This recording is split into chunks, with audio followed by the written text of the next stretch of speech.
ऐका, हिंदू धर्मामध्ये 3 ठिकाण आहे बाबाजी. हिंदू धर्मात 3 ठिकाण आहे.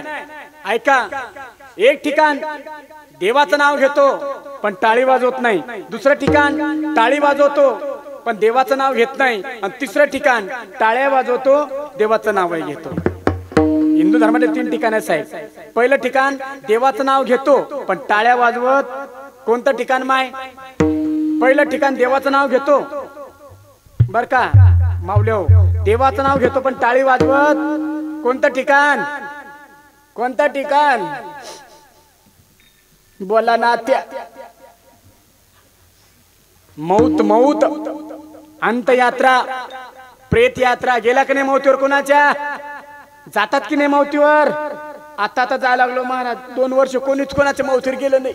संतोष बाबा, ओ पप्पा मेला तर पप्प्याला दिसला नाही, मम्मी मेली तर ममतानं पाहिली नाही. कोणात जाळले बाबा हेच नाही कळले 2 वर्षामध्ये कोरोनामध्ये. हो एवढं भयान कंडिशन बाबा. कोरोनाचा आठवण आली मला. ओ आमच्या गावात बाबा आपलं नशीब आहे, आपण पन्नीत पॅक झालो नाही. अहो हिंदूचे मुस्लिम म्हणून पुरले गेले आणि मुसलमान हिंदू म्हणून जाळले गेले संदीप निंबा महाराज. पण आपलं नशीब आहे आपण पन्नीत पॅक झालो नाही बाबा. आपलं नशीब आहे माय. आमच्या गावातले प्रकरण आहे, जिवंत घटना आहे, पेपरला होती, टीव्हीला गाजला, अख्खा महाराष्ट्र गाजला त्या घटनेनं बाबाजी. हरीशगिरी बाबा, आमच्या गावात एका म्हाताऱ्याला कोरोना झाला. त्याला कोरोना सेंटरला तालुक्याला ऍडमिट केलं, कन्नडला ऍडमिट केलं. आणि तिथून एक दिवस पुण्याला, हॅलो सरपंच, पिशोरचे सरपंच साहेब, तुमच्या गावातला म्हातारा मेला, प्रेत घरी पाठवतोय, पण तुम्हाला एक विनंती आहे, गावात जास्त गर्दी जमा करू नका. 4 खांदेकरी, 1 मडक धरी, 2 वार घाली, जास्त गर्दी जमा करू. माय प्रेत यात्रा, प्रेत आलं बाबा. ॲम्ब्युलन्स दारात आली, म्हातारं मेलं होतं माय, पण म्हातारी जिवंत होती. बोलत चला, म्हातारं मेलं होतं पण म्हातारी जिवंत होती. आणि ती ॲम्ब्युलन्स दारात आली, ते प्रेत काढलं गेलं. असं अंगणात ते प्रेत ठेवलं, ठाकरे बंधू अंगणात प्रेत ठेवलं. आणि म्हातारी म्हणते, राम व राम राम, कसा टे मानला रे देवा, त्याला नेलं मला मांग ठेवलं. आमच्याकडची भाषा बर का. देवा कसा टे मानला डॉक्टर, बा रामाचं मला तोंड पाव द्या. कोण म्हणतं? म्हातारी म्हणते, माझ्या रामाचं मला तोंड पाव द्या. डॉक्टर म्हणे, आई तुझ्या रामाला कोरोना होता, ते जंतू बाहेर पसरतील, तुला कोरोना होईल म्हणे, मरू द्या. त्यांच्या पाठीमागे मला मरण आलं तर लई चांगलं होईल. पांढरा कपाळ घेऊन जगून तरी काय फायदा आहे. त्यांच्या बरोबर मी मेले तर चालतील, पण माझ्या रामाचं मला तोंड पाव द्या. आईनं हट्टात धरला. डॉक्टर म्हणे, नाही आई, आम्हाला ते प्रेत ते तोंड उघडता येणार नाही. मग म्हातारी म्हणे, कमी पाय तरी धुऊ द्या. शेवटी माझ्या रामाची मला सेवा करू द्या, माझ्या रामाचे मला पाय धुऊ द्या. हट्ट धरला निंबा महाराज. महाराज तेवढी पन्नी फाडली बाबाजी, पायाची पन्नी फाडली. मग म्हातारी म्हणे, 2 सुना अशी वट्यावर उभ्या म्हणे, मोठी सोनबाई तू परात आण, लहानी सोनबाई तू पाणी आण. तुमच्या सासरीबाचे पाय धुवा, मामांचे पाय धुवा. भामट्या सुना खाली नाही आली. आई वट्यावून एकीनं परत दिली, एकीनं पाणी दिली. त्यांनी मरल तर म्हातारी मरल, बरं दोन्ही ताने एकखटी जाईल म्हणे. त्या म्हातारीनं परत अशी पायाखाली ठेवली. बाबा एका हाताने पाणी टाकते, एका हाताने पाय चोळती, रडत रडत म्हणते, राम व राम राम, तुम्ही पायात जोडवे कोण घातले व राम. पोर म्हणे, म्हाताऱ्यात पायात जोडवे म्हणे. डॉक्टर, रामचं म्हातार होते, म्हातारी कोणाची आणली उचलून. साहेब ते मोड पुन्हा गाडीत टाकलं. ती पोरं म्हणे, लोकांचं म्हातारा आम्हाला दिलं, मग आमची म्हातारी कोणाला दिली. ते प्रेतासोबत 2 पोरं कोरोना सेंटरला गेले बाबाजी. तिथं ते पोरग होतं रेकॉर्ड ठेवणार, नाव लिहिणार. ते म्हणे, का रे पिशोरचे सीताराम पाटील पहा बरं कोणाला दिले. त्याने रजिस्टर काढलं. म्हणे, पिशोरचे सीताराम पाटील, सीताराम पाटील, सीताराम पाटील. ते म्हणे, हे म्हातारी जिवंत आहे. म्हणे, कुठं आहे? म्हणे, मागच्या भीतीवर सफरचंद खाऊ राहिलं. आमच्या गावाचं म्हातारी जिवंत निंबा महाराज, दुसरी म्हातारी गेली पाठवून. पण आपलं तसं झालं काय, आपण पन्नीत पॅक झालो ना. आपलं भाग्य ना, देवान 3दा वाचवलं माय आपल्याला. 2दा कोरोनातून वाचवलं. मागच्या वर्षी काही डुबून मेले, काही वाहून मेले, काही भिंती खाली दबून मेले. आपण वाचलो नाही. कशासाठी वाचलो असेल बरं? 3दा देवानं आपल्याला जीवदान दिलं. कशासाठी? जमलेलं लग्न मुळासाठी का भाऊबंधांचे बांधकोरासाठी? ऐका, काय पुण्य शिल्लक असेल तर कथा कीर्तन ऐकण्यासाठी, आणि पाप शिल्लक असेल तर ते भोगण्यासाठी. मला ठिकाण सांगायचे बाबाजी. पहिलं ठिकाण अंतयात्रा, मौतीवर आपण जातोय. काय म्हणतोय? राम बोलो भाई राम, किंवा राम नाम सत्य है, राम नाम सत्य. टाळ्या वाजवतो निंबा महाराज. मौतीवर आपण राम नाम सत्य म्हणतो. राम बोलो भाई राम म्हणतो, पण टाळ्या वाजवत पहिलं ठिकाण देवाचं नामस्मरण करतो पण टाळ्या वाजवत नाही. एक ठिकाण. आता दुसरं ठिकाण गंगारामबा, जिथं टाळ्या वाजवतो पण देवाचं नाव घेत नाही. झालं आता मागे एकदा आमदारकी, आता आली पुढे झडती. ते तुमच्या गावात येतील, सभा घेतील, ते म्हणतील माझ्या मतदार बंधू आणि भगिनीनो, मागच्या पडल्या ज्याला तुम्ही निवडून दिलं त्याने सर्कलचं वाटोळं केलं, घोटाळे केले. या पाळीला जर मला निवडून देसाल त्याचे राहिलेले अर्धे घोटाळे मी पूर्ण करीन.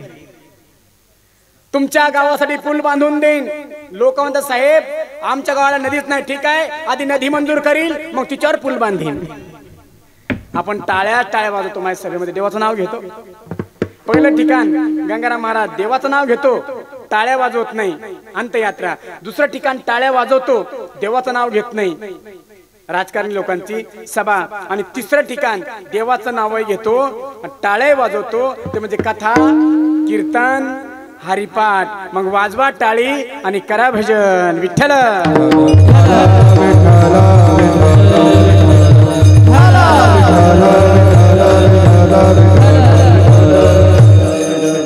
चला, तुम्हाला काही संकट आहे का? टेन्शन मध्ये आहे का? असे उदास का बरं बसले तुम्ही? फ्रेश राहायचे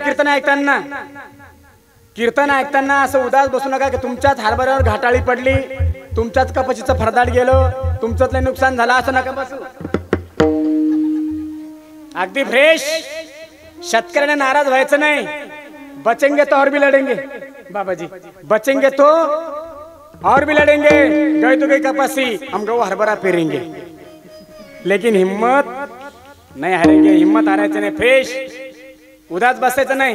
हो साहेब, एका गावात कीर्तनासाठी गेलो, एवढं उदास महाराज. एक आजीबाई रडायला लागली. आजीबाई समोर बसली आणि ती रडायला लागली. मला वाटलं सासू आणि सोन्याचं भांडण झालं असेल, म्हाताऱ्याचा म्हातारीचा काहीतरी झगडा झाला असेल. आपण महाराजांनी लोकांच्या संसाराकडे लक्ष द्यायचं नाही, आपलं कीर्तन करायचं, गाडीत बसायचं, निघून जायचं. बाबाजी मी हे लक्षात ठेवलं. तिथला वेळ हाच होता 9 ते 11. बाबाजी हो 9:45 झाले बाबा, पण रडणं काही थांबे ना. मग मला रावलं नाही. मला संदीप बुवा, निंबा महाराज, कल्पेश बुवा, आवाज कमी करा, गायन करू नका, वातावरण शांत झालं महाराज. तुम्हाला नाही बरं तिथे बोलतो मी. आवाज एकदम शांत झाला. मी आईला हात जोडले. मला आजी आल्यापासून बघतो तुम्ही ढसा रडताय, माझं काही चुकलं का? मी काही अपशब्द बोललो का? माझा शब्द तुमच्या काळजाला लागला का? म्हातारी म्हणे नाही भाऊ. मग म्हणलं तुम्ही रडता का? म्हातारी म्हणे काय सांगू भाऊ तुले. विदर्भातली म्हातारी होती आई. म्हणलं काहीतरी सांग ना आजी मले. आजी म्हणे काय सांगू भाऊ तुले. म्हणलं काहीतरी सांग ना आजी मले. आजी म्हणे भाऊ मागच्या हप्त्यात धुळ्याच्या बाजारात नेला, मागच्या हप्त्यात धुळ्याच्या बाजारात न्याला, खाटका चांगला 5,000 मागितला विक्की भाऊ, पण मी दिला नाही. आणि काल रात्री 500 लागून मेला माझा दाढीवाला बोकड्या. तुझी दाढी पाहिली मला त्याचाच ध्यान येऊ राहिलं. तर तुम्हाला काही ध्यान येत नाही ना, तुमचं ध्यान कीर्तनात आहे ना. मग वाजवा टाळी आणि करा भजन. विठ्ठल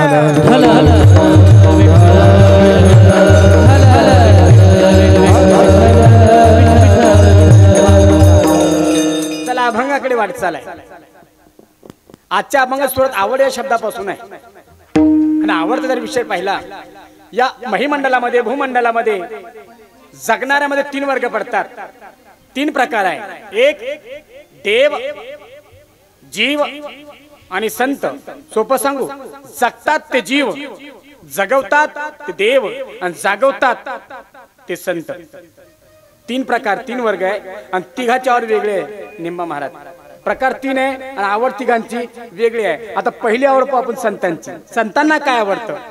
तुम्ही आळंदीला जा आणि माऊलींचं दर्शन घ्या आणि माऊलीने विचारा, माऊली हो ज्ञानोबराया तुमची आवड सांगा ना. मी वारकुंडाने आलो तुमची आवड विचारण्यासाठी. तुम्हाला काय आवडतं? तर माझ्या माऊलीने एका वाक्यात म्हणावं, माझी जीवीची आवडी न पंढरपुरा नेईन गुढी. तिथून निघायचं. मग थोडं पुढे जा देहूला. तुकाराम महाराज तुमची आवड काय आहे? तुम्हाला काय आवडतं? तुमची आवड जाणण्यासाठी मी तुमच्या गावात आलो. तुकाराम बुवा हो जगद्गुरु तुकाराम महाराज तुमची आवड सांगा ना. त्यांनी म्हणावं की आवडे पंढरी भीमा पांडुरंग आणि चंद्रभागा लिंग पुंडलिक. परत वापस यायचे. पुन्हा माऊलींना, माऊली ओ तुम्ही जे बोललात ते तुकाराम महाराज बोलतात का ते वेगळं सांगा ना. काहीतरी डिफरन्स सांगा, काहीतरी वेगळं सांगा, तेव्हा माऊलीने कानडी हा शब्द वापरावा, कानडी हा शब्द वापरावा आणि तेच सांगावं की कानडिया विठोबा कानडिया आणि बहु आवडसी जीवा पासून या. ते वेगळं सांगायला तयार नाही.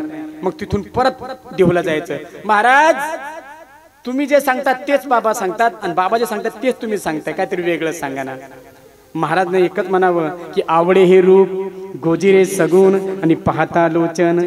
महाराज किती वेळेत जा तुम्ही संतांकडं, संतांकडं एक नाही 1000 वेळा जा, ते तुम्हाला वेगळी आवड सांगणार नाही निंबा महाराज. संतांना देव आवडला, संतांना वारी आवडली, संतांना नामस्मरण आवडलं, संतांना चंद्रभागेचं स्नान आवडलं, संतांना पुंडलिकाचं दर्शन आवडलं, यापेक्षा दुसरं काही संतांना आवडत म्हणून किती विषय पाहिला बाबा. यापेक्षा वेगळी आवड संतांची नाही. हा विषय आपण इथं बंद करू. संतांची आवड देव, वारी, चिंतन आणि समाजाचं हित, ही संतांची आवड. आता आवड पाहू गंगाराम भाऊ आपली. जीवाला काय आवडतं, तुम्हाला मला काय आवडतं, या जीवाची आवड पंचमहाविषय शब्द, रूप, रस, गंध आणि स्पर्श, ही जीवाची आवड. पहिला आवडतं शब्द. कोळी साहेब पहिला आवडतं शब्द. आता मी काय विद्वान नाही, मी काय पंडित नाही, मी काय मोठा महात्मा नाही, पण वेडवाकडं बोलतोय. तुम्ही 1 तास मला ऐकणार आहात या ठिकाणी.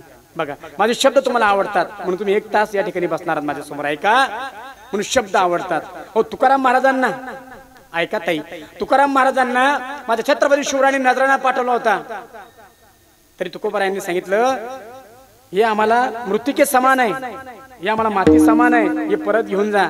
मग छत्रपतीने विचारलं का हो महाराज, तुमच्या घरची कंडिशन जर पाहिली, तुमच्या घरात मुलांना भाकरी नाही, तुमच्या पत्नी नेसायला लुगडं नाही, आणि आमचा नजराणा तुम्ही परत करावा, एवढं धन तुम्ही वापस करावं. आमच्या तुकोबारायांनी म्हणावं महाराज तुमच्या या धनापेक्षा श्रेष्ठ धन माझ्याकडे आहे, ते सोडून मी नाशिवंत धन कशाला घ्यायचं, कशाला घ्यायचं माईक पदार्थ मी, कारण मोठं धन माझ्याकडे आहे. कोणतं धन माझ्याकडे आहे की परमात्मा धन जोडी देवाचे. किंवा महाराज म्हणतात की अम्मागरी धन शब्दाचीच रत्ने आणि शब्दाचीच शस्त्रे. एवढं मोठं धन माझ्याकडे आहे, ते धन सोडायचं आणि हे धन मी घ्यायचं, म्हणून मी परत केलंय. आमच्या घरी शब्दरूपी धन आहे, आणि ते धन एवढं आहे की लाखो लोक लाखो पिढ्या संपतील, अनेक युग संपतील, पण ते धन संपणार नाही. कारण तुका म्हणे पोते आणि देवे भरले नोहे रीते. देवानं भरलेलं पोतं आमच्याकडे आहे, हे तुमचं धन आमच्या काय कामाचं आहे हे तुम्हाला कळणार नाही. थोडं आध्यात्मिक बोललं का थोडं डोक्यावरून जातं. आपलं सांगतो, आपल्याला धन शब्द किती आवडतात एकमेकाला.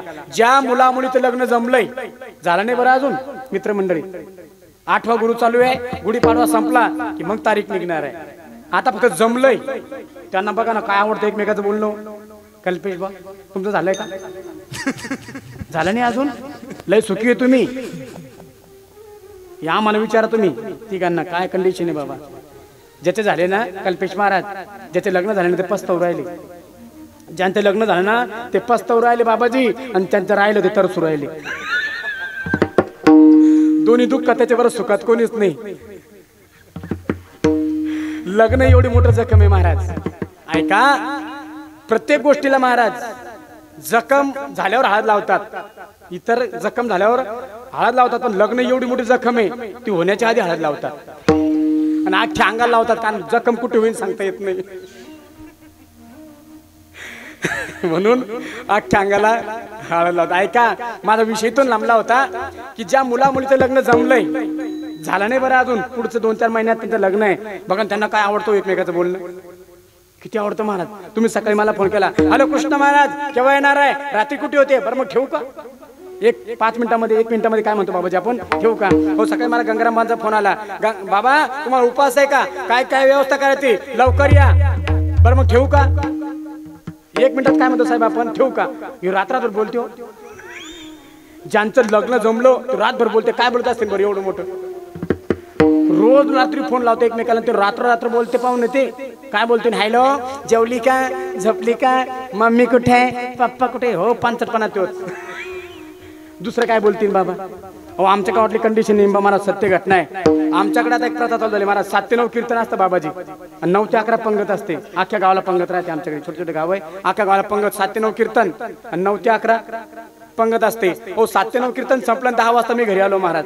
आमच्या गल्लीतल्या मुलाचं आणि पलीकडे गल्लीतल्या मुलीचं लग्न ठरलेलं आहे. हो ते मुलगा ढाब्यावर छतावर, मी खाली गाडी ठेवून उभी केली आणि त्यानं मुलीला फोन केला, मी ऐकतो. तुम्ही हॅलो सखे हॅलो सखे, झोपलीस का? झोपली असेल तुझे गोड गोड स्वप्न मला पाठव. जागी असेल तुझ्या सुंदर सुंदर आठवणी मला पाठव. तू बागेत असतील फुलाच्या पाकळ्या मला पाठव. तुझ्या धाब्यावर असतील तुझ्या परफ्यूमचा सुगंध मला पाठव.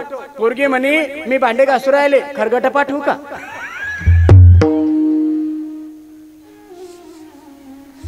काय आवडतं साहेब एकमेकाचं? शब्द आवडतात म्हणून आपण एकमेकाला बोलतोय. पहिलं आवडतं शब्द, दुसरं आवडतं रूप.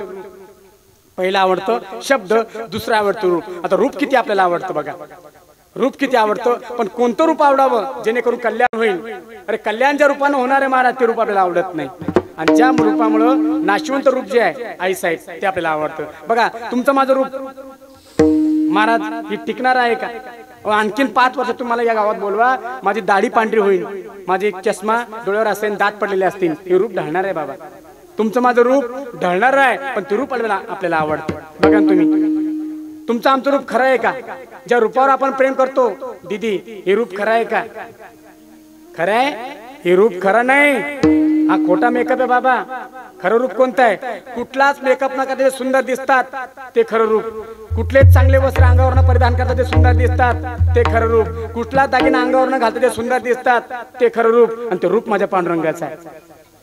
काय वस्त्र आहे, काय अलंकार आहे, काय मेकअप आहे महाराज, पण रूप कसं आहे महाराज? रूप असं आहे की वेड लावले, वेड. साधू संतांना वेड लागलंय. महाराज म्हणतात की रूप सावळे सुंदर आणि कानी कुंडले मकराकार. किंवा महाराज म्हणतात की या ठिकाणी जर रूप आहे महाराज, रूप पाहता लोचनी न सुख झाले हो साजनी. ते रूप आपल्याला आवडायला पाहिजे पण ते रूप आपल्याला आवडत नाही. आवडतं कोणतं? नाशवंत रूप आपल्याला आवडतं. जे रूप तुम्हाला आम्हाला आवडतं हे नाशवंत आहे. आणि जर रूप टिकणार असतं संतांनी नाशवंत शब्द वापरला असता महाराज. नाशवंत देह जाणार सखळ ना आयुष्य खातो काळ. किंवा उपजे ते नासे, नासे ते पुनर्पी दिसे आणि घटिका यंत्र जैसे परिभ्रमेगा. महाराज म्हणतात हे नाशवंत आहे आणि हे रूप आपल्याला आवडतं. निंबा महाराज बघा तुम्ही, आपण मुलगी पाहायला गेलो, आपण मुलगी पाहायला गेलो, तिचं खानदान पाहिलं नाही, घरदार पाहिलं नाही, काय पाहिलं? मुलीचं रूप. मुलीनं आपलं काय पाहिलं? मुलाचं रूप. एकमेकाचं रूप. पण रूप ढळणार आहे दादा. आणि ज्या मुलांना मुलगी पाहायचा कार्यक्रम बाकी आहे त्यांना कृष्णा महाराज मुखाचा पिशोरकर यांचा फुकटचा सल्ला आहे. तुम्ही मुलगी पाहायला जाणार असाल त्या मुलीला पूर्व सूचना द्यायची नाही. आधी तिला सांगा मी पाहायला येतो म्हणून, न सांगता जायचं बर का. न सांगता सकाळीच जायचं आणि बेल वाजवायची, हॅलो मी आलो. ती अशी उठती, चिपड डोळ्याला, लाळ गळती, असं डोकं असं पिंजरेल. हे म्हणणार नाही मला लग्न करायचं साहेब सोबत. पण आपण तिला पूर्व सूचना देतो, मी पाहायला येतो, ती मेकअप करून येते. मेकअप ती कोणती क्रीम आहे ताई? तिचं नाव बदललं आता. पहिले फेअर अँड लवली होता, आता काय झालं? कोणती क्रीम आहे ती? येड्या झाल्या पोरी त्या क्रीम ना बाबाजी. वेड केलं वेड पोरींना.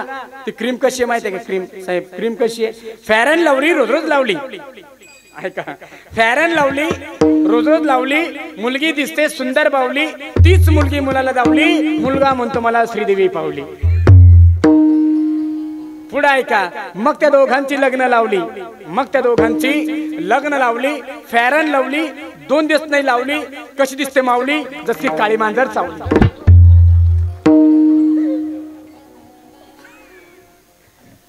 कारण फेअर अँड लवलीचं रूप खोटं आहे महाराज.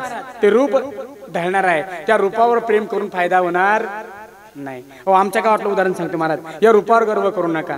नाथ महाराज म्हणतात शरीर संपत्ती मृगजळ भान जाईल नासून खरी नव्हे. हे शरीर हे नासून जाणार आहे, याच्यावर विश्वास ठेवू नका.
जोरदार दवा आहे का? टाळी वाजवण्यात फायदा तुमचाही आहे आणि फायदा आहे आमचाही आहे. तुम्ही जर टाळी वाजवली आम्हाला प्रेरणा मिळते, शाबासकी मिळते, स्फूर्ती येते. आम्ही या ठिकाणी गायन वादन जोरदार करण्याचा प्रयत्न करतो. आमचा फायदा असा आहे की आम्हाला शाबासकी मिळते, हा आमचा फायदा आहे. तुमचा फायदा काय आहे? टाळी वाजवण्यात फायदा काय आहे की महाराज कीर्तनात महाराज प्रमाणे डॉक्टरांचं त्यांना उदाहरण आहे. डॉक्टर म्हणतात जो टाळी वाजवतो उन्ही गुचकीन गया पुचकी, अटॅक येत नाही. जो टाळी वाजवतो त्याला अटॅक येत. तुम्ही कधी पेपरला बातमी वाचली का हिजड्याला अटॅक आला? टीव्हीला बातमी आली का किन्नर अटॅक येऊन मेला? कारण त्यांना अटॅक येत काय येत नाही माऊल्या, त्यांना अटॅक काय येत नाही कारण ते आपण वाजवा इथं गल्लीनं वाजवच्या लोक मध्ये गेले कामातून म्हणून कीर्तनात टाळी वाजवायची, अटॅक येत नाही. आणि दुसरा फायदा आहे पाप जळतात. दोन फायदे ना महाराज गंगाराम, दोन फायदे, पाप जळतात, अटॅक येत नाही म्हणून टाळी वाजवली पाहिजे. त्याला महाराज ऐका, आपलं उदाहरण इथून लांबलं होतं की ज्या रूपावर आपण प्रेम करतो, पहिला आवडतं शब्द, दुसरं आवडतं रूप. पण ते रूप खरं आहे का ते खोटं आहे का? या रूपावर गर्व करू नका. बाबाजी आमच्या गावात एका गरीब बाबाच्या मुली पोटी सुंदर कन्या रत्न जन्माला आले. सुंदर कन्या मुलगी जन्माला आली, बघता बघता वयात आली, लग्नाचे योग्य झाले. आणि जो तो म्हणायचा, प्रत्येकाला वाटायचं का हो देता का तुमची मुलगी माझ्या मुलाला? कोणी मग का हो देता का तुमची माझ्या भाच्याला?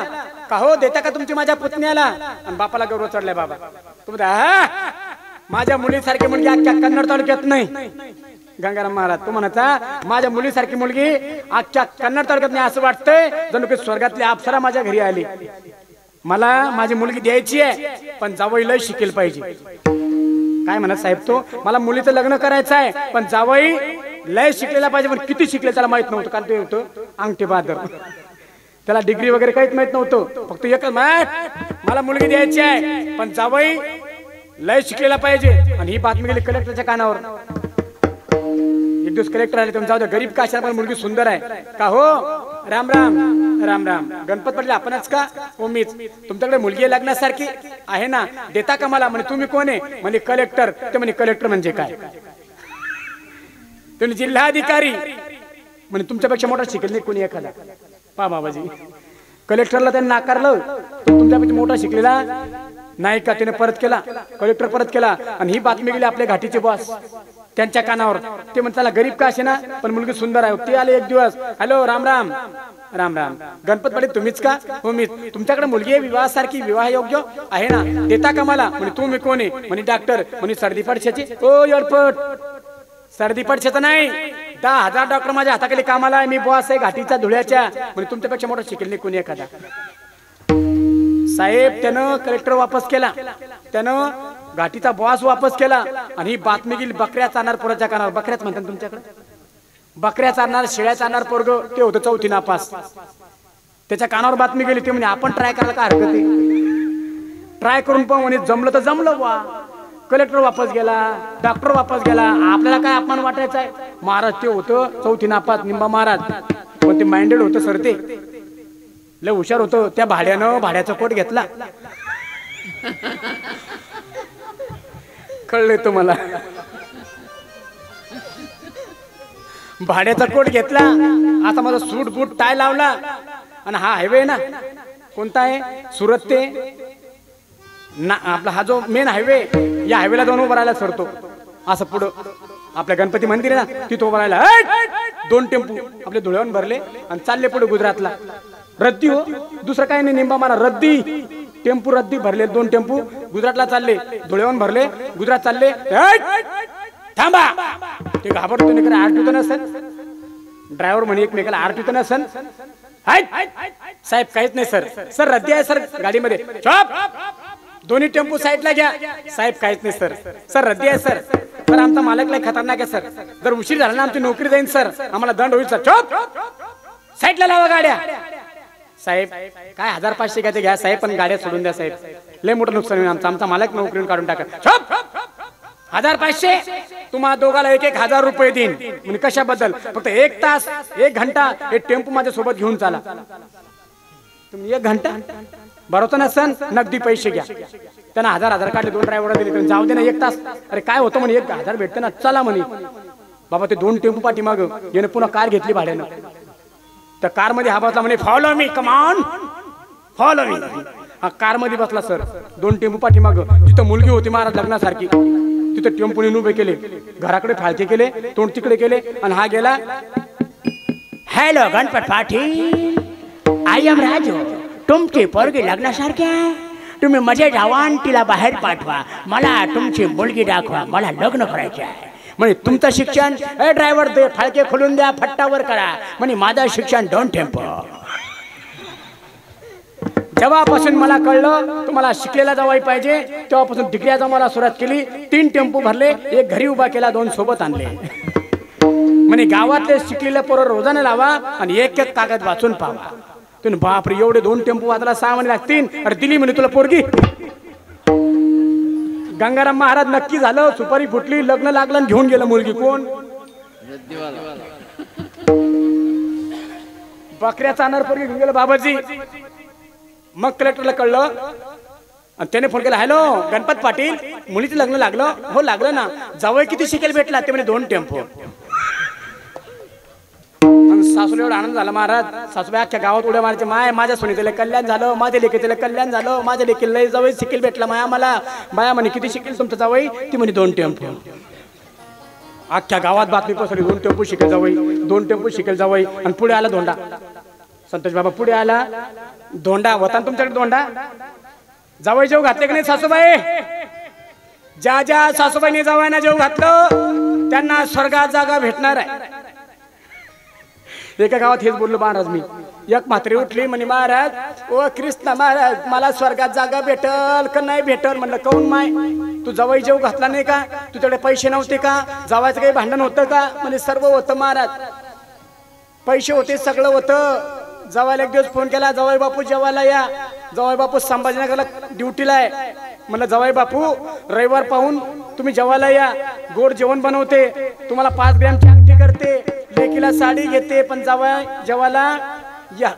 या रविवारी जावायला फोन केला, जावई जेवायला आला साहेब, पण तसाने आला. म्हणलं मग कसा आला? 1 ढोसून 1 कमराला कोसून मग आला म्हणे मोटरसायकलवर बसून.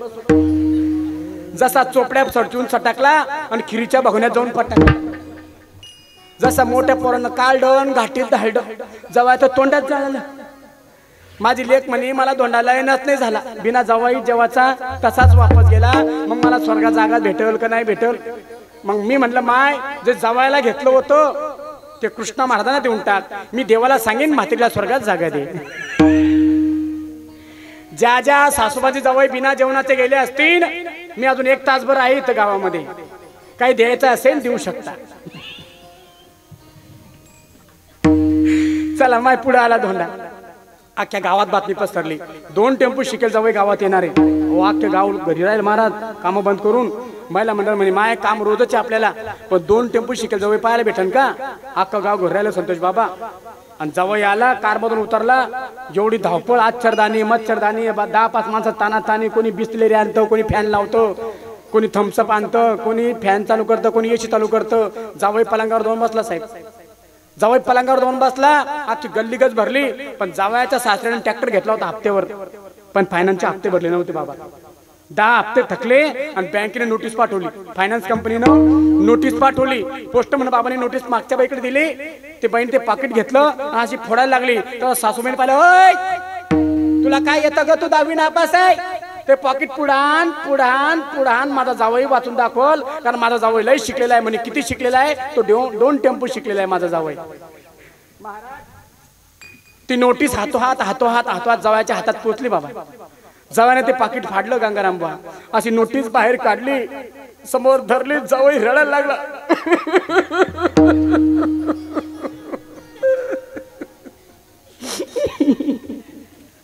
जावयाचं पाहून सासू रडायला लागली, तिचं पाहून तिच्या मागची आखी गल्ली रडायला लागली बाबा. आमच्यासारखा कीर्तनकार तो म्हणे काल्याच्या गावात काल्याचं कीर्तन करून गेलो. ज्या गल्लीत कोणी बिमार नव्हतं, कोणी आजारी नव्हतं, असं दुःखद काय घडलं, अख्खं गाव का रडतं. म्हणे बाबा का रडताय? नाना रडता म्हणून. नाना का रडताय? आबा रडता म्हणून. आबा काऊन रडताय? तात्या रडतात म्हणून. तात्याला विचार तात्या काऊन रडताय? भिका माय रडते म्हणून. भिका माय का रडते? सखू माय रडते म्हणून. सकुमाई का रडते तुकाबाई रडती म्हणून तुकाबाई काऊन रडती इमल रडती म्हणून इमल म्हणे कमल कमल म्हणे हिरा हिरा म्हणे तारा तारा म्हणे मीरा विचारत विचार बाबा शेवटच्या बाईपर्यंत गेले तिला विचार ताई का रडताय म्हणे सासूबाई रडतात म्हणून महाराज म्हणे सासूबाई तुम्ही का रडताय जावई बापू रडतात म्हणून जावाले तर जावई बापू तुम्ही का रडताय जावई बापू म्हणे वाचता येत नाही म्हणून कशामुळे नुकसान झालं निंबा महाराज मुलीच्या रूपावर गर्व केला बाबा चौथी नापासला मुलगी द्यावी लागली म्हणून रूपावर गर्व करू पहिला आवडतं शब्द दुसरा आवडतं रूप तिसरा आवडतं रस बघा आपण जेवायला गेलो फराळाला गेलो काय सुगंध होता महाराज काय आमटी होती वा महाराज गंध स्पर्श रूप रस शब्द आणि स्पर्श ही झाली जीवाची आवड पण नाथ महाराज संतांची आवड विचारात घेत नाही नाथ महाराज जीवाची आवड सांगत नाही पण देवाला काय आवडतं हे सांगितल्याशिवाय राहत नाही कसं सांगतात पहिल्या चरणात आवडे देवा